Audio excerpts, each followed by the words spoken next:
Bismillahirrahmanirrahim. Assalamualaikum warahmatullahi wabarakatuh. Alhamdulillahilladzi ja'ala fi aidi syababi amral ummah. Wassalatu wassalamu ala rasulillah wa ala alihi wa ashabihil awfiya. Amma ba'du. Segala puji bagi Allah, Tuhan seluruh sekalian alam, yang mana olehnya telah memberikan nikmat dan hidayah kepada kita, dan juga telah memberikan kesempatan bagi kita untuk merasakan bagaimana indahnya Islam dan bulan suci Ramadan pada tahun ini. Tak lupa pula kita sanjung sajikan kepangkuan Nabi besar Muhammad sallallahu alaihi wasallam, yang mana oleh beliau telah membawa umatnya dari alam jahiliyah kepada alam Islamiyah, kepada alam yang penuh dengan ilmu pengetahuan seperti yang kita rasakan saat ini. Pemirsa Kultum Cahaya Ramadan yang dirahmati oleh Allah Subhanahu wa taala. Seperti yang kita ketahui, bulan puasa, bulan Ramadan adalah bulan yang penuh dengan kemuliaan, bulan yang sangat istimewa, bulan di mana Allah membukakan pintu-pintu rahmat, pintu-pintu kebaikan, pintu-pintu taubat kepada mereka yang bersungguh-sungguh dalam mencari ridha Allah Subhanahu wa taala. Salah satu tujuan utama dalam beribadah puasa yaitu membentuk ihsan yang bertakwa, seperti firman Allah dalam surah Al-Baqarah ayat 183.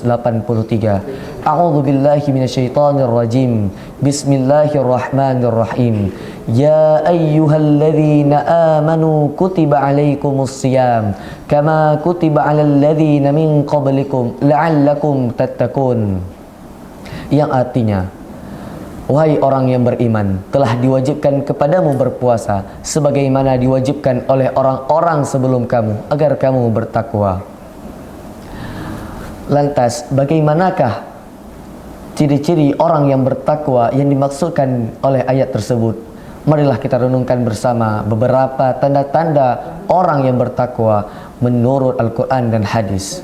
Yang pertama, senantiasa menjaga salat dengan kekhusyukan dan konsisten. Seorang yang bertakwa selalu menjadikan salat sebagai hal utama, sebagai poin penting, sebagai kebutuhan utama dalam hidupnya. Ia tidak melaksanakan ibadah salat semata-mata karena kewajiban dari Allah Subhanahu wa taala. Ia melaksanakan salat untuk menjaga dirinya, karena solat itu dapat menjadi penyejuk hati dan perisai sekaligus pelindung bagi dirinya daripada kekejian dan kemungkaran, seperti firman Allah dalam surat Al-Ankabut ayat 45. Bismillahirrahmanirrahim. Innas salata tanha anil fahsya'i wal munkar. Yang artinya, sesungguhnya salat itu mencegah dari perbuatan keji dan mungkar. Yang kedua, berperilaku baik dalam kehidupan sehari-hari. Seorang yang bertakwa tidak hanya melakukan ibadah kepada Allah Subhanahu wa taala, tidak hanya mencerminkan ketakwaannya kepada Allah dengan ibadah ritual, akan tetapi dapat dicontohkan, dapat dicerminkan dalam kehidupannya sehari-hari, dalam bagaimana ia bertutur kata dalam berdialog sesama mereka, bagaimana sifatnya terhadap orang-orang di sekitarnya, seperti sabda Rasulullah sallallahu alaihi wasallam, inna akmalal mu'minina imanan ahsanuhum khulqan. Yang artinya, sesungguhnya mukmin yang paling sempurna imannya adalah yang paling baik akhlaknya. Hadis riwayat Tirmizi. Yang ketiga, selalu mengingat Allah dan bersegera memohon ampunannya. Seorang yang bertakwa selalu mencari ridha Allah, selalu bertakwa dan beribadah kepada Allah. Dia terus mengaji, berzikir, bersalawat dan berta'awuz setiap hari. Dan ketika seorang yang bertakwa melakukan kesalahan, dia tidak lalai, dia tidak akan lupa, dia pasti akan langsung meminta ampun kepada Allah Subhanahu wa taala. Seperti firman Allah dalam surah Al-Imran ayat 133. Bismillahirrahmanirrahim. Wasari'u ila maghfiratin min rabbikum wa jannatin arduha samawati wal ard uiddat lil muttaqin. Shadaqallahul azim. Yang artinya, dan bersegeralah menuju ampunan kepada Allah, kepada Tuhanmu, dan menuju surga yang luasnya seluas bumi dan langit, yang disediakan bagi orang-orang yang bertakwa. Maha benar Allah atas segala firman-Nya.